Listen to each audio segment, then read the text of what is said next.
अस्सलाम वालेकुम दोस्तों हाजिर हूँ मैं आप लोगों के सामने आज एक और नई वीडियो लेकर। आज हम जिसके बारे में बात करेंगे उस महान शख्स का नाम है सर सैयद अहमद ख़ान। सर सैयद अहमद ख़ान को हम अलीगढ़ यूनिवर्सिटी की वजह से जानते हैं, लेकिन इससे अलग भी उन्होंने बहुत सारे काम किए हैं कौम के लिए। उन सब के बारे में हम जानेंगे। कौम के लिए ही नहीं, उन्होंने साहित्य के क्षेत्र में भी बहुत सारे काम किए हैं अपने जीवन में। तो देखते हैं उनके बारे में।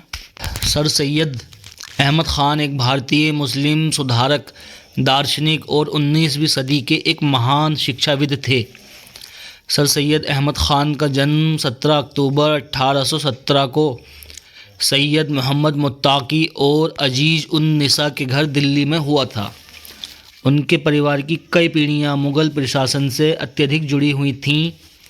उनके नाना ख्वाजा फरीदुद्दीन सम्राट अकबर शाह द्वितीय के दरबार में एक वज़ीर के रूप में काम करते थे।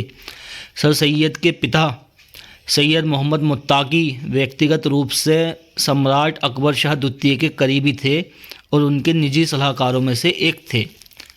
सर सैयद अहमद ख़ान 3 भाई बहनों में सबसे छोटे थे।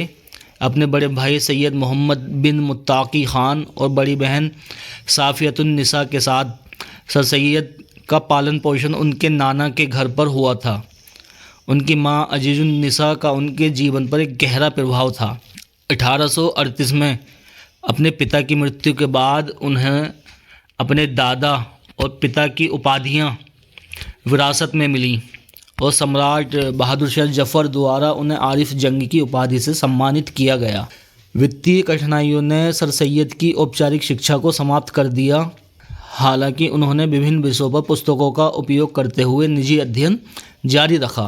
1836 में उन्होंने परसा बेगम उर्फ मुबारक बेगम से शादी की। उनके 2 बेटे सैयद हामिद और सैयद महमूद और एक बेटी आमीना थी, जिसकी कम उम्र में ही मौत हो गई थी। मुग़ल राजनीतिक शक्ति में लगातार गिरावट के बाद सर सैयद ने ईस्ट इंडिया कंपनी की सेवा में प्रवेश करने का फैसला किया। उनकी पहली नियुक्ति दिल्ली में सदर अमीन के कार्यालय में आपराधिक विभाग के क्लर्क के रूप में हुई थी, जो रिकॉर्ड रखने और अदालती मामलों के प्रबंधन के लिए जिम्मेदार था। फरवरी 1839 में उन्हें आगरा ट्रांसफ़र कर दिया गया और आयुक्त के कार्यालय में नायब मुंशी के पद पर प्रमोट कर दिया गया। 1841 में उन्हें फतेहपुर सीकरी के मुंसिफ के रूप में नियुक्त किया गया और बाद में 1846 में दिल्ली को ट्रांसफ़र कर दिया गया। 1855 में उन्हें बिजनौर में सदर अमीन के पद पर प्रमोट कर दिया गया।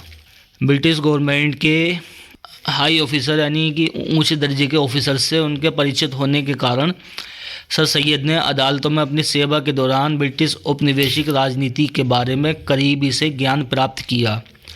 भारतीय विद्रोह के फैलने पर 10 मई 1857 को सर सैयद बिजनौर की अदालत में मुख्य मूल्यांकन अधिकारी के रूप में काम करते थे। इस संघर्ष में बहुत से नागरिक मारे गए। उन्होंने हिंसा में अपने कई करीबी रिश्तेदारों को खो दिया था। हालांकि अपनी मां को बचाने में सफल रहे थे, लेकिन वो भी कुछ दिनों बाद मेरठ में इंतकाल फरमा गई। 1858 में सदर सदूर के रूप में उनकी नियुक्ति हुई, जो कि मुरादाबाद के दरबार में एक उच्च पद था, जहां उन्होंने 1857 के विद्रोह के बाद the causes of Indian mutiny नामक किताब लिखी, जो उस समय विभिन्न ब्रिटिश नीतियों की एक साहसी आलोचना थी। 1862 में उन्हें गाजीपुर और बाद में 1864 में अलीगढ़ ट्रांसफ़र कर दिया गया और लघु वाद न्यायालय में उप न्यायाधीश के पद पर प्रमोट किया गया। 1876 में वह इस पद से रिटायर हुए। ये मानते हुए कि मुसलमानों के भविष्य को उनकी रूढ़िवादी दृष्टिकोण की कठोरता से खतरा है, सर सैयद अहमद ने आधुनिक स्कूलों और पत्रिकाओं यानी मैगज़ीन की स्थापना की और इस्लामी उद्यमियों को संगठित करके पश्चिमी शैली की वैज्ञानिक शिक्षा को बढ़ावा देना शुरू किया। 1893 में गाज़ीपुर में विक्टोरिया स्कूल और 1864 में मुसलमानों के लिए एक वैज्ञानिक सोसाइटी का गठन किया। अपने करियर के दौरान सर सैयद अहमद सभी भारतीय मुसलमानों की भाषा के रूप में उर्दू को अपनाने को बढ़ावा देते थे।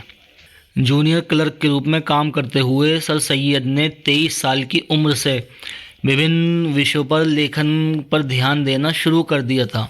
मुख्य रूप से उर्दू में लिखा करते थे वो। उर्दू में लगभग उन्होंने 6000 पेज लिखे हैं। उन्होंने पुरातत्व पर अतहर उल संदीद नाम की एक किताब भी लिखी थी। भारत के कुछ प्रसिद्ध लेखकों से मुलाकात के बाद उनकी साहित्य में रुचि और बढ़ गई थी। एक लेखक के रूप में सर सैयद अहमद ख़ान का करियर तब शुरू हुआ जब उन्होंने 1842 में धार्मिक विषयों पर उर्दू में ग्रंथों की एक श्रृंखला प्रकाशित की। इन कार्यों का मुख्य विषय इस्लामी पैगंबर हज़रत मोहम्मद की प्रथाओं को एक सच्चे मार्ग के रूप में लोकप्रिय बनाना और धार्मिक नवाचारों से भारतीय मुसलमानों के जीवन में सुधार करने की इच्छा थी।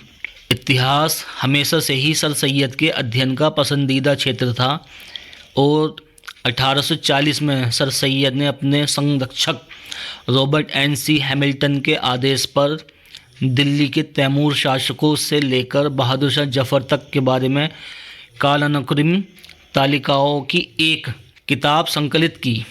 इसे बाद में जाम-ए-जुम टाइटल से प्रकाशित किया गया। सिलसिलेत उल मुल्क में उन्होंने इतिहास में दिल्ली के सभी शासकों की जीवनी संबंधी डेटा संकलित किया है। बिजनौर में अपने प्रवास के दौरान उन्होंने बिजनौर शहर पर एक इतिहास लिखा, लेकिन 1857 के विद्रोह के दौरान यह नष्ट हो गया था। उन्होंने 1862 में जियाउद्दीन बर्नी की किताब तारीख़ फ़िरोज़ शाही और 1864 में तुज़क जहांगीरी जैसी किताबों के आलोचनात्मक संस्करण भी लिखे। सर सैयद ने 1877 में तफसीर यानी कि कुरान पर टिप्पणी का काम भी शुरू किया। इसे 7 खंडों में तफसीर उल कुरान के रूप में प्रकाशित किया गया। पहला खंड 1880 में प्रकाशित हुआ और अंतिम खंड उनकी मौत के लगभग 6 साल बाद 1904 में प्रकाशित हुआ। 1850 के दशक के दौरान सर सैयद अहमद ख़ान ने शिक्षा के प्रति एक मजबूत जुनून विकसित करना शुरू कर दिया। यूरोपीय न्यायशास्त्र सहित विभिन्न विषयों का अध्ययन करते समय सर सैयद को पश्चिमी शैली की शिक्षा के फ़ायदों का एहसास होना शुरू हुआ, जो पूरे भारत में नए स्थापित कॉलेजों में दी जा रही थी। सर सैयद मुस्लिम समुदाय के भविष्य के प्रति अधिक चिंता महसूस करते थे। मुसलमानों के उत्थान के लिए काम करने के लिए प्रतिबद्ध सर सैयद ने 1859 में मुरादाबाद में एक आधुनिक मदरसे की स्थापना की। यह वैज्ञानिक शिक्षा प्रदान करने वाले पहले धार्मिक स्कूलों में से एक था।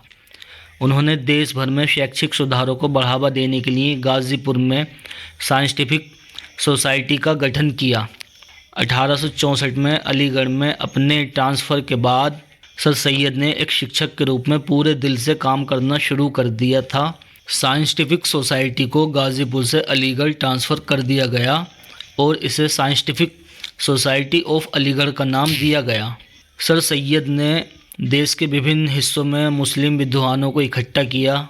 सोसाइटी ने वार्षिक सम्मेलन आयोजित किए, शैक्षिक उद्देश्यों के लिए धन वितरित किया और नियमित रूप से अंग्रेजी और उर्दू में वैज्ञानिक विषयों पर एक मैगज़ीन प्रकाशित की। 1 अप्रैल 1869 को वह अपने बेटों सैयद महमूद और सैयद हमीद के साथ इंग्लैंड गए, जहां 6 अगस्त को उन्हें ब्रिटिश सरकार की ओर से order of star of India से सम्मानित किया गया। पूरे इंग्लैंड में यात्रा करते हुए उन्होंने वहां के कॉलेजों का दौरा किया और सर सैयद भारतीयों को आधुनिक शिक्षा प्रदान करने के लिए कैम्ब्रिज और ऑक्सफोर्ड की तर्ज पर एक स्कूल बनाने का निश्चय कर अगले साल भारत वापस लौटे। 1875 में मोहम्मदन एंग्लो ओरिएंटल कॉलेज की स्थापना की और यही कॉलेज 1920 में अलीगढ़ मुस्लिम यूनिवर्सिटी बना। सर सैयद को अपने आंदोलन के विचारों को प्रचार करने के लिए एक अखिल भारतीय संगठन की ज़रूरत महसूस हुई। इस उद्देश्य से उन्होंने अखिल भारतीय मोहम्मदन एजुकेशनल कांग्रेस की स्थापना की, जिसका मुख्यालय अलीगढ़ में था। इसका पहला सत्र 1886 में मौलवी समीउल्लाह खान की अध्यक्षता में अलीगढ़ में आयोजित किया गया था। संगठन का मुख्य उद्देश्य पूरे भारत में सम्मेलनों के माध्यम से मुसलमानों के बीच शैक्षिक विकास को बढ़ावा देना और एंग्लो ओरिएंटल कॉलेज को विश्वविद्यालय का दर्जा देना था। 1878 में सर सैयद को वायसराय की विधान परिषद के लिए नामांकित किया गया। उन्होंने पूरे भारत में अधिक कॉलेजों और स्कूलों की स्थापना को बढ़ावा देने के लिए शिक्षा आयोग के सामने वकालत की। 1867 में हिंदी उर्दू विवाद की शुरुआत में सर सैयद उर्दू भाषा के समर्थक के रूप में उभरे थे। वह संयुक्त प्रांत, जो कि अब उत्तर प्रदेश है, उसकी दूसरी भाषा के रूप में हिंदी को अपनाने का विरोध करने वाली एक प्रमुख मुस्लिम आवाज़ बन गए थे। सर सैयद उर्दू को संयुक्त प्रांत की सामान्य भाषा मानते थे, जिसे भारत में मुस्लिम और हिंदुओं के योगदान के संगम के रूप में बनाया गया था। मुग़ल वंश के पतन के बाद से सर सैयद ने अपने लेखन के माध्यम से उर्दू के उपयोग को बढ़ावा दिया। सर सैयद द्वारा स्थापित स्कूलों में उर्दू माध्यम में ही शिक्षा दी जाती थी। सर सैयद अहमद ख़ान ने अपने जीवन के 2 दशक अलीगढ़ में गुजारे। बीमारी और बुढ़ापे से जूझते हुए सर सैयद की 27 मार्च 1898 को मौत हो गई थी। उन्हें अलीगढ़ मुस्लिम यूनिवर्सिटी के परिसर में सर सैयद मस्जिद में दफनाया गया था। 2 जून 1869 को प्रिंसिपल सदर के रूप में उनकी सेवा के लिए order of the star of India का साथी नियुक्त किया गया था। उन्हें इसके बाद 1876 और 1887 में वायसराय द्वारा कोलकाता और इलाहाबाद विश्वविद्यालयों का फेलो नियुक्त किया गया था।